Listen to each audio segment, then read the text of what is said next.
अस्सलाम वालेकुम my dear viewers, hope you all are doing well. So आज एक ऐसे टॉपिक पे बात करने जा रहे हैं हम जो कि एक बहुत ही ज़्यादा बड़ी प्रॉब्लम है मेजॉरिटी ऑफ द स्टूडेंट्स के अंदर और ओवरऑल वुमेन्स के अंदर in all over the world.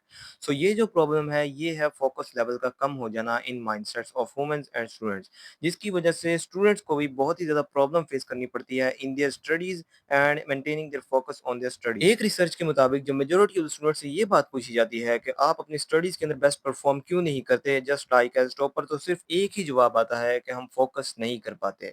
हमारा स्टडीज़ के अंदर फ़ोकस नहीं होता, कंसंट्रेशन नहीं बनती, फ़ोकस पहले करते हैं, माइंडसेट होता है, लेकिन बाद में जाके जैसे स्टडीज़ को 10 मिनट बाद, 15 मिनट बाद हमारी स्टडी से दिमाग जो है वो हट जाता है, फ़ोकस नहीं होता, कंसंट्रेट नहीं कर पाते। और ये जो प्रॉब्लम है ये तकरीबन दुनिया के अंदर हर स्टूडेंट को भी फेस करनी पड़ती है। काफ़ी सारे स्टूडेंट के मैसेजेस, कमेंट्स आते हैं कि हम स्कूल से अपना माइंडसेट करके आते हैं, घर जाके फुल फ़ोकस्ड होके पढ़ेंगे, ये चैप्टर्स क्लियर करने हैं, ये कॉन्सेप्ट क्लियर करेंगे, फुल बुक रिवाइज़ कर लेंगे, फुल चैप्टर्स रिवाइज़ कर लेंगे। हर तरीके से हम अपनी स्मार्ट स्टडी को प्रेफ़र करेंगे और हर तरीके से हम अपनी स्टडी को बेस्ट करने की कोशिश करेंगे और अपनी स्टडी में बेस्ट परफ़ॉर्म करके बेस्ट मार्क्स अटेन करेंगे। ये टेस्ट होगा हमारा अगले दिन और इस टेस्ट की हमने ये बेस्ट प्रिपरेशन करेंगे, लेकिन जैसे ही घर आते हैं, तो फ़ोकस बिल्कुल ज़ीरो हो जाता है।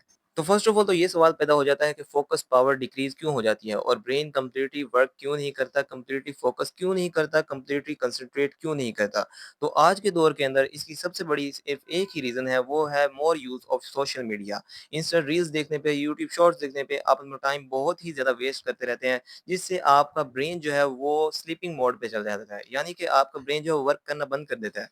फिर आप लोगों को स्टडी जैसी चीज़ें भी बोरिंग लगने लगती हैं। आप लोग स्टडीज़ को भी बोरिंग समझते हैं कि ये एक बोरिंग चीज़ है और आप लोगों को स्टडी करना बिल्कुल भी अच्छा नहीं लगता। हालाँकि स्टडी एक बोरिंग चीज़ नहीं है बिल्कुल भी। तो आप लोगों को ये महसूस होने लगता है कि ये स्टडीज़ जो है वो बोरिंग चीज़ है। हालाँकि आप जो इंस्टा रील्स, शॉर्ट्स देख रहे होते हैं, वो बोरिंग भी हो तो आप लोगों को बस देखने पे आपकी कंसंट्रेशन जो है उनको देखने पे ही बनी रहती है। तो अब एक दोबारा सवाल पूछा जाता है कि अब हम इस प्रॉब्लम को कैसे सॉल्व कर सकते हैं? किस तरह इसको मैनेज कर सकते हैं और किस तरह हैंडल कर सकते हैं? तो मैं आप लोगों को 5 ऐसे बेसिक्स और मेन स्टेप्स बताऊँगा जिनको साइंटिस्ट ने भी फॉलो किया हुआ है और ये बिल्कुल फिज़िकली भी अप्रूवेबल हैं। तो ये जो स्टेप्स हैं ये बहुत ही ज़्यादा अच्छे और मेन स्टेप्स हैं जिनको फॉलो करके आप अपनी फोकस पावर को ईज़िली विदिन 40 डेज़ इंक्रीज़ कर सकते हैं। तो अब शॉक होने की बिल्कुल भी ज़रूरत नहीं है, क्योंकि आप वाक़ई में विदिन 40 डेज़ अपने फोकस लेवल को बिल्कुल इंक्रीज़ कर सकते हैं और ये जो तरीका है ये आर्म्ड फोर्सेस भी अपने ऊपर अप्लाई करती है। यानी कि पाकिस्तानी आर्मी हो, यूएस आर्मी हो, सबके अंदर डिसिप्लिन, कंसंट्रेशन और फोकस लेवल जो है वो बहुत ही ज़्यादा मायने रखता है।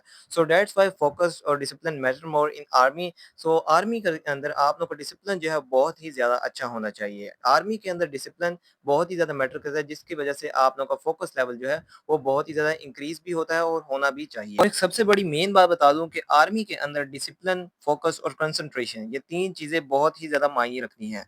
फॉर सपोज़ एक ऐसा पर्सन जो कि पाकिस्तान एयर फोर्स को जॉइन करता है और देन उसे डिसिप्लिन टेस्ट लिया जाता है, जिसके अंदर उसे कहा जाता है कि यहाँ पर एक पर्सन आएगा, बैठा होगा ब्लैक सूट के अंदर, आपने उसको नहीं देखना। और जब जैसे ही वो पर्सन आके बैठता है और वो बंदा उसे कंटिन्यूअसली देख रहा होता है, तो वो रिजेक्ट कर दिया जाता है। किस वजह से? क्योंकि उसका डिसिप्लिन नहीं है। उसे कहा गया था कि आप लोगों ने जो ब्लैक सूट वाला बंदा होगा उसे नहीं देखना, और वो कंटिन्यूअसली उसी पर्सन को देखी जा रहा है, तो इसका मतलब है उसका डिसिप्लिन अच्छा नहीं है, उसका फोकस नहीं है, उसकी कंसंट्रेशन अच्छी नहीं है, उसकी सुनने की जो पावर है वो भी बिल्कुल भी अच्छी नहीं है। तो इन सब चीज़ों की सिर्फ़ एक ही मेन और सबसे बड़ी वजह है, वो है डिस्ट्रैक्शन। डिस्ट्रैक्शन आप लोगों की एक ऐसी सबसे बड़ी मेन रीज़न है जिसकी वजह से आप किसी भी चीज़ पे कंसंट्रेट नहीं कर पाते। तो अब बात कर लेते हैं कि जैसे ही आप अपनी स्टडीज़ के लिए बैठते हैं, अपनी बुक ओपन करते हैं, तो आपका ब्रेन जो है फुली रिचार्ज होता है, फ़ोकस्ड होके आप पढ़ रहे होते हैं। पर एक टाइम ऐसा आता है जब आप लोगों के फ़ोकस लेवल जो है बिल्कुल ज़ीरो हो जाता है, डिक्रीज़ हो जाता है और आप कंसंट्रेशन जो है उसको कंटिन्यू नहीं रख पाते और आप लोगों की स्टडीज़ जो है वो अंदर ही रह जाती है और आप बिल्कुल भी फ़ोकस्ड नहीं हो पाते और आपको कुछ भी समझ जो है वो नहीं आती। आप लोगों को इस चीज़ पे कभी-कभार गुस्सा भी आता होगा कि कोई चीज़ समझ नहीं आ रही। सो इसका सॉल्यूशन जो है वो आप लोगों का बेस्ट सॉल्यूशन है टाइम टेबल मैनेजमेंट। यानी कि आप अपने टाइम टेबल को शेड्यूल करें और एज़ पर शेड्यूल अपने टाइम टेबल के हिसाब से, अपने टाइम टेबल के अकॉर्डिंगली अपने उन सब्जेक्ट्स को पहले चूज़ करें जो कि आप लोगों ने पहले करने हैं, और उन सब्जेक्ट को चूज़ करें जो कि मुश्किल हैं उनको पहले करें, जो आसान सब्जेक्ट्स हैं उनको बाद में करें, और अपने सब्जेक्ट्स को बिल्कुल कंप्लीटली अपने टाइम टेबल के अकॉर्डिंगली आपने उन्हें फ़ॉलो अप करना है और टाइम टेबल के अंदर एक चीज़ आपने याद रखनी है, जैसे टाइम टेबल बनाएँगे तो आपने ये नहीं कहना कि मैंने ये सब्जेक्ट इतने मिनट से इतने मिनट तक करना है, नहीं। आपने टारगेट रखना है कि मैंने ये टॉपिक है, ये सब्जेक्ट है, इसको मैंने कंप्लीट लाज़मी करना है किसी भी हाल में। सो इस तरह आप इसको कंट्रोल कर सकते हैं। तो अब ये जो प्रॉब्लम है ये आप लोगों की सॉल्व हो चुकी है, बट अब हर दिन आप लोगों का फ़ोकस लेवल जो है वो मैनेज नहीं रहता। कभी-कभार ऐसा दिन भी आ जाता है कि आप लोगों को पढ़ाई करने का बिल्कुल भी मूड नहीं होता, बिल्कुल भी दिल नहीं कर रहा होता।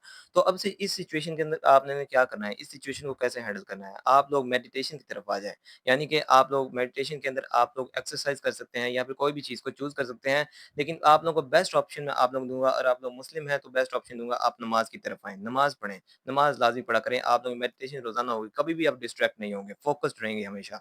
ये मेरी आप लोगों के लिए गारंटी है, अगर आप एक मुस्लिम हैं तो आप नमाज़ की तरफ लाज़मी रुजू करें। तो अब स्टडीज़ के हवाले से सबसे ज़्यादा मेन और इम्पोर्टेंट पॉइंट आ जाता है कि आप लोगों ने अपनी स्टडीज़ को अगर बिल्कुल फ़ोकस्ड होके करना चाहते हैं, डिस्ट्रैक्ट नहीं होना चाहते, तो आप लोगों ने एक चीज़ को लाज़मी फ़ॉलो करना है, स्मार्ट स्टडी को लाज़मी अपनाएँ। अपनी स्टडीज़ के अंदर स्मार्ट स्टडी को लेके आएँ। स्मार्ट स्टडी अब कैसे होती है? स्मार्ट स्टडी के अंदर including short notes, topper copies paper, यानी कि आप टॉपर्स के पेपर्स को भी लाज़मी देखा करें। उनके लिखने का क्राइटेरिया, आप लोगों ने कैसे लिखना है, कैसे राइट करना है, किस क्वेश्चन के बारे में आप लोगों ने क्या आंसर लिखना है, किस क्वेश्चन के हवाले से क्या चीज़ पूछी गई है, उसके अकॉर्डिंगली आप लोगों ने आंसर कैसे लिखना है, कितना लिखना है, शॉर्ट लिखना है, लॉन्ग लिखना है, कितनी लाइन्स का लिखना है, कितने वर्डिंग का लिखना है, किस तरह की वर्डिंग यूज़ करनी है, किस तरह की हैंडराइटिंग यूज़ करनी है।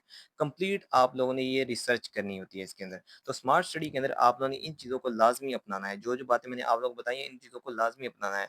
नेक्स्ट आप लोगों ने इसके अंदर स्मार्ट स्टडी के अंदर एक और मेन पॉइंट आ जाता है कि जैसा कि आप लोग जानते हैं एआई सिस्टम आ चुका है। तो आप अपनी कॉपी को स्कैन करके डायरेक्ट चैट जीपीटी को सेंड कर दें। उसके ऊपर कहीं मुझे इसका लेक्चर और शॉर्ट नोट प्रोवाइड कर दें। वो आप लोगों को आपके कॉपी के अकॉर्डिंगली, रीडिंग के अकॉर्डिंग जो टेक्स्ट लिखा होगा उसके अकॉर्डिंगली बेस्ट लेक्चर और नोट्स प्रोवाइड कर देगा। लेकिन इन नोट्स को आप लोगों ने लिखना नहीं है, इसके ऊपर टाइम वेस्ट नहीं करना, जस्ट मेन पॉइंट्स को नोट करना है। आप लोगों ने कॉन्सेप्ट क्लियर करना है, अपनी स्मार्ट स्टडी को बेस्ट करना है।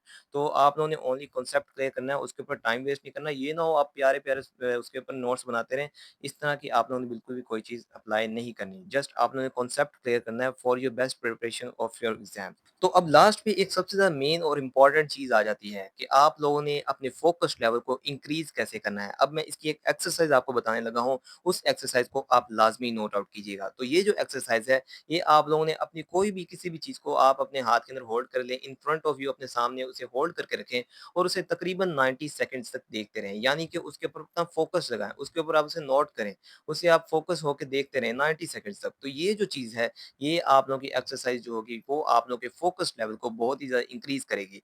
जो कि आप लोगों की क्लास के अंदर भी अगर बैठे हुए हैं, तो आपका फ़ोकस लेवल जो है, वो हमेशा इंक्रीज़ रहेगा, डिक्रीज़ नहीं होगा। और अपने क्लास के अंदर भी जब आप स्टडी कर रहे हो, टीचर आप लोगों को स्टडी पढ़ा रहा है और टीचर, तो आप उसके ऊपर बिल्कुल कंसंट्रेशन करें। और एक और मेन बात, जैसा कि आप लोग जानते हैं एटम के अंदर जितने भी इलेक्ट्रॉन्स होते हैं, उसके वैलेंस शेल के अंदर इलेक्ट्रॉन्स होते हैं, उनकी कंसंट्रेशन जो है वैलेंस शेल वाले इलेक्ट्रॉन्स की, जो आखिरी शेल वाले इलेक्ट्रॉन्स है, न्यूक्लियस से कंसंट्रेशन बहुत ज़्यादा कम होती है, अट्रैक्शन फोर्सेस बहुत ही ज़्यादा कम होती हैं। तो इसी तरह अगर आप क्लास के अंदर एंड पे बैठते हैं, तो आप लोगों के जो अट्रैक्शन है टीचर के साथ, जो टीचर आप लोगों को समझा रहा है, वो बहुत ही ज़्यादा वीक होगी, बहुत ही ज़्यादा कम होगी, आप लोगों को एंड पे कुछ भी समझ सही से नहीं आएगा। सो दैट्स व्हाई आप कोशिश किया करें कि आप अपनी क्लास के अंदर in front of seat, in front of your teacher, आप वहाँ पर बैठा करें जहाँ पर आप लोगों को टीचर खड़ा होता है, टीचर के करीब बैठा करें, ताकि आप लोगों को कंप्लीट तरीके से जो कॉन्सेप्ट टीचर डिलीवर कर रहा है वो समझ आए। और ये जो मेथड मैंने आप लोगों को बताया है, ये 100% अप्रूवेबल है फिजिकली भी। सो दैट्स व्हाई आप इसको इम्प्लीमेंट अपने अंदर लाज़मी करें, अपने लाइफ़स्टाइल को भी चेंज करें। आप लोगों ने अपना लाइफ़स्टाइल इस तरह का नहीं रखना है, यानी कि अगर आप लोग किसी भी जगह पे स्टडी करने के लिए बैठे हुए हैं, तो आप बिल्कुल सीधे होके बैठें। आप इस तरह झुक के मत बैठें, झुकने से आप लोग स्पाइनल कॉर्ड जो है उसका कंप्लीट लिंकेज आपके ब्रेन से होता है। तो झुक के बैठने की वजह से आप लोग का ब्रेन भी कंप्लीटली वर्क नहीं करता। सो दैट्स व्हाई आप एक इस चीज़ को भी अपने अंदर लाज़मी इम्प्लीमेंट कीजिएगा। इस चीज़ को लाज़मी नोट कीजिएगा, जब आप सीधे होके बैठते हैं, बिल्कुल स्ट्रेट किसी चेयर पे बैठते हैं या फिर आप किसी बेड पे भी बैठ जाएँ, आप स्ट्रेट बैठते हैं, तो आप लोगों को बिल्कुल फ़ोकस्ड होते हैं। आप अपने कांसेप्ट्स को बिल्कुल क्लियर कर रहे होते हैं। जो भी चीज़ देख रहे हैं, उसको बिल्कुल फ़ोकस्ड होके देख रहे होते हैं। लेकिन अगर आप झुक के बैठते हैं, तो आपका ब्रेन जो है, वो स्लीपिंग मोड की तरफ चला जाता है। आप लोगों के माइंड के अंदर दूसरे ख़्यालात आने लग जाते हैं, यानी कि दुनियावी ख़्यालात आपके दिमाग के अंदर आने लग जाते हैं, जिसकी वजह से आप डिस्ट्रैक्ट हो जाते हैं। सो दैट्स व्हाई आप लोगों ने अपने लाइफ़स्टाइल को भी चेंज लाज़मी करना है। और लास्ट में एक सबसे बड़ी मेन और इम्पोर्टेंट बात आ जाती है कि आप लोगों की जो आइज़ का कनेक्शन होता है, वो डायरेक्टली आपके ब्रेन से होता है। यानी कि जो चीज़ आप आइज़ से देख रहे हैं, वहीं आपके ब्रेन के अंदर भी चल रही होती है। तो अगर आप कोई भी चीज़ कोई भी कॉन्सेप्ट, कोई भी रीडिंग की लाइन आप अपने मुँह से पढ़ रहे हैं, आप अपनी ज़ुबान से पढ़ रहे हैं, तो आप उसको अपने ब्रेन के अंदर भी रिवाइज़ करें। अगर आप कोई भी चीज़ देख रहे हैं, उसे पढ़ नहीं रहे, तो तब भी आप अपने ब्रेन के अंदर उसको दोबारा रिवाइज़ करें, उसको बिठाने की कोशिश करें, अपने ब्रेन को समझाएँ कि इसको मैंने लर्न करना है, इस कॉन्सेप्ट को क्लियर करना है। सो दैट्स व्हाई उसको अपने ब्रेन के अंदर बिठाने की कोशिश करें, उसे जाने ना दें, इधर-उधर कोई भी डिस्ट्रैक्ट ना हो, कोई भी अपना ख़्याल इधर-उधर का, क्लास का, किसी दोस्त के बारे में कोई भी ख़्याल अपने दिमाग के अंदर बिल्कुल भी ना आए और अपने जिस चीज़ के बारे में सोच रहे हो उसको बिल्कुल कंटीन्यूअस आप बिल्कुल परफेक्ट फ़ोकस के साथ उसको रीड आउट करें और बिल्कुल भी अपने डिस्ट्रैक्शन की तरफ ना जाएँ। यानी कि किसी भी ऐसी चीज़ के बारे में ना सोचें जिससे आप डिस्ट्रैक्ट हों। और एक और जो सबसे बड़ी मेन रीज़न है जिससे आप अपना फ़ोकस लेवल इंक्रीज़ कर सकते हैं, वो है कि आप लोग अपने स्लीपिंग लेवल को लाज़मी मेंटेन रखें। यानी कि आप तकरीबन 8 घंटे की जो नींद है उसको लाज़मी पूरा करें, इससे कम की नींद आप ना लें।